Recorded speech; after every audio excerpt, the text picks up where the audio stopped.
eating plastic. Did you know more than 5 trillion pieces of plastic are already floating in our oceans? Whatever is happening is not right, and we need to stop this. The plastic waste needs to be managed effectively. We, the students in grade 5, have started a club called Let's Be Kind. Our purpose is to create an awareness to stop human insensitivity. Be kind to marine ecosystem and to us as well. By doing so, we will be able to manage and have an impact on our future. This is an EcoBrick and it is made out of waste plastic packed tightly inside of a plastic bottle. So everybody might be having waste plastic lying around in their house, and instead of putting it in the dustbin, you can just fill it into this EcoBrick. Within a week, it should be ready to use in building. So now I'm going to show you how to make an EcoBrick. You take any waste plastic and cut it into a smaller piece so that it can fit inside the bottle.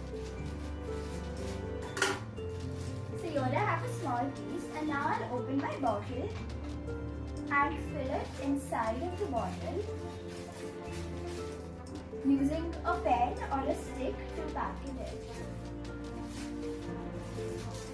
So you have to make sure that you fill it up to the brim with plastic, and there's no place for air to roam about.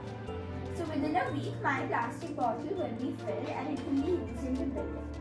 So in school there will be a drop-off center to drop off your bottles, and then we'll donate those to the NGO so that they can use it in building roads and other things.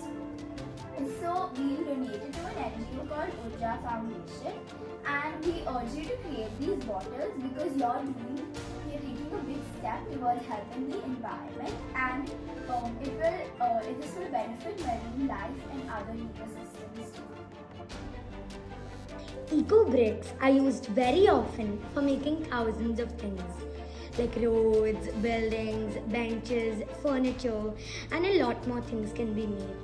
As we can't make all this, we just wanted to take a small step ahead and help needy people by giving bottles to the NGO like Urja Foundation. Urja Foundation is an NGO that collects EcoBricks and makes houses for poor people. Let's take an EcoBrick challenge. We want each one of you to make at least 3 EcoBricks each. Our goal is to have 300 EcoBricks by 20th April. Please help us meet our target. We would really appreciate if you would help us build these. There will be boxes kept inside the school gate where you need to come and drop your EcoBricks. Let's start the movement. Thank you from the Let's Be Kind Club.